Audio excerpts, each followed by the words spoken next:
자, 드디어 스타리아 전기차가 베일을 벗었습니다. 이 차 조건만 맞으면 전기차 보조금을 무려 2천만 원씩이나 받을 수 있다는 이야기가 나오고 있죠. 2026 벨기에 브뤼셀 모터쇼에서 공개한 더 뉴 스타리아 EV 하나씩 짚어보도록 하겠습니다.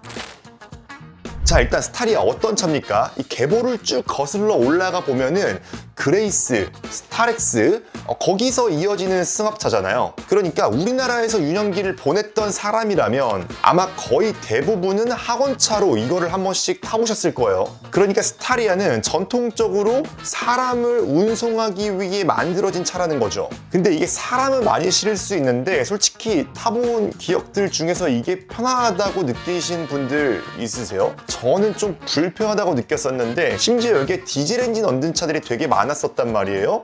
이게 되게 시끄럽고 덜덜거리고 그랬었어요. 근데 제가 최근에 스타리아를 타봤던 경험들을 좀 떠올려 보면요, 이거 진짜 승용차로 타도 될 정도다라는 생각이 들 정도로 많이 조용해지고 잔진동도 진짜 많이 줄어들었는데, 그 중에서도 얼마 전에 출시한 스타리아 하이브리드 있잖아요.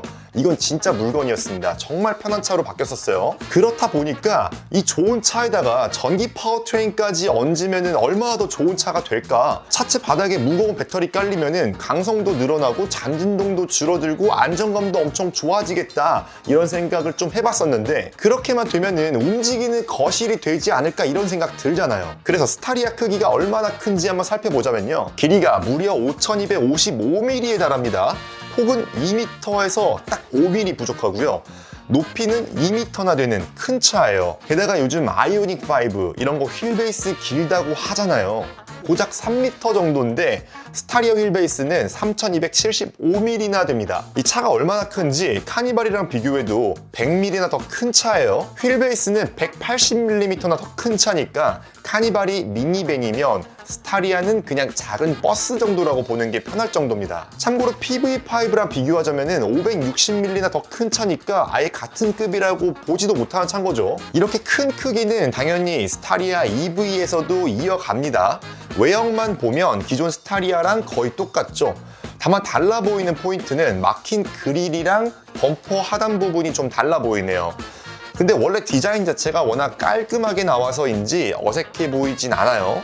근데 이거 충전 포트 같은데 아쉽지만 충전 포트는 앞범퍼에 달려있는 것 같습니다. 이미 유출됐던 사진들에서도 확인됐던 바죠. 그리고 또 다른 점은 휠 디자인 정도인데 EV 전용으로 만들어진 휠이라고 해요. 17인치라고 하는데 딱 봐도 공기 저항을 덜 받게 생겼네요. 실내 구성은 기존 스타리아랑 완전히 똑같습니다. 12.3인치 디지털 클러스터랑 인포테인먼트 디스플레이 쓰는 것도 똑같고요. 인포테인먼트 시스템으로 CCNC 쓰는 것도 다 똑같다고 해요. 그리고 스타리아가 원래 수납 공간이 많았는데 그런 점들도 그대로 유지하고 있습니다. 근데 딱 하나 지금 달라진 부분을 찾았는데, 여기 기어봉 있어야 할 위치가 비어 있습니다. 그럼 이게 어디 갔을까? 당연히 스티어링 휠 칼럼으로 갔겠죠. 다만 요새 나오는 현대차들은 시동 버튼까지 포함시킨 칼럼식 기어 노브를 쓰는데 스타리아는 시동 버튼이 따로 나와 있는 걸로 확인이 되죠. 그리고 현대차가 공개한 파워트레인 사양은 일단 배터리만 공개를 했습니다. 3원계 리튬이온 배터리를 쓰고요. 84kWh 용량이라고 합니다. 4세대 사양이라고 하는데 4세대로 오면서 달라진 점이라고 한다면 에너지 밀도가 높아져서 전에 77.4kWh였는데 지금은 84kWh다. 그리고 당연히 그만큼 주행 가는 거리도 길어졌고 충전 속도도 빨라졌다, 이렇게 보시면 되겠습니다. 일단 같은 배터리를 쓰는 아이오닉 5나 기아 EV6가 롱레인지 싱글 모터 기준으로 거의 500km 정도를 달릴 수 있는데 아마도 스타리아 EV는 차체가 너무 크고 무거우니까 그것보다는 주행거리가 좀 짧겠죠. 또 이 부분은 아직 현대차가 밝힌 내용은 아니지만 이 4세대 배터리를 썼다고 했을 때는 800V 시스템을 썼을 가능성이 상당히 높습니다. 그 말인즉슨 350kW급 초급속 충전을 지원한다는 거니까 이 현대차 이피트에서 충전을 한다고 가정한다면은 10%에서 80%까지 18분 정도 만에 충전을 마무리할 수 있을 걸로 보이네요. 그렇게 생각해보면은 충전구가 여기 앞에 있는 거, 이거 고속 충전 때문에 케이블 길이 늘리면 설계하기 까다로워지거든요. 그래서 이렇게 앞으로 뺀 게 아닌가라는 생각도 해볼 수가 있겠네요.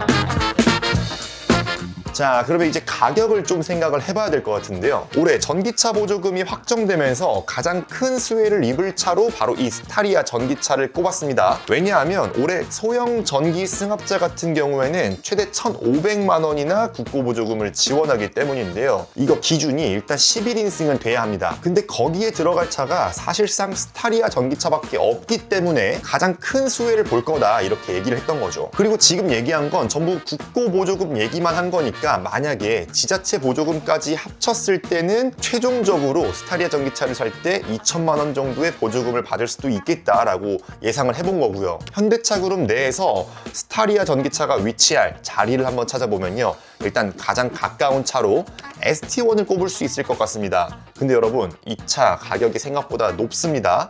뒤에 뼈다귀만 달고 있는 이 샤시 캡이 가장 저렴한데요. 이게 시작 가격 5,650만 원, 그리고 카고를 씌워놓은 게 5,874만 원입니다. 그럼 스타리아 전기차는 이것보다 당연히 옵션도 더 많이 넣고 더 고급스럽게 만들 건데, 그리고 배터리도 더 좋은 걸 넣었는데 당연히 이것보단 저렴하진 않겠죠. 그래서 다들 6천만 원대로 예상하는 것도 틀리진 않은 것 같다. 정리하자면은 이 스타리아 전기차 같은 경우에는 다인원 이동이 필요한 사업자나 법인에게 가장 잘 어울리는 차가 되겠다 싶은데요. 패밀리카로 혹시 공간이 절대적으로 더 많이 필요한 분들이라면은 보조금 조건만 잘 맞는다는 가정하에 상당히 매력적인 선택지가 될 수 있을 걸로 보입니다. 뭐 최종적으로 경쟁력을 좌우하는 건 가격이니까 이 현대차가 얼마에 책정할지 좀 지켜봐야겠죠. 자, 그래서 현대차는 이 스타리아 전기차를 올해 상반기 중에는 출시를 한다고 합니다. 이 실제로 탔을 때 느껴지는 감각이 너무나 궁금한데 오늘의 레드스톤은 일단 여기까지고요. 오늘 이야기가 도움이 되셨다면 구독, 좋아요 부탁드리겠습니다.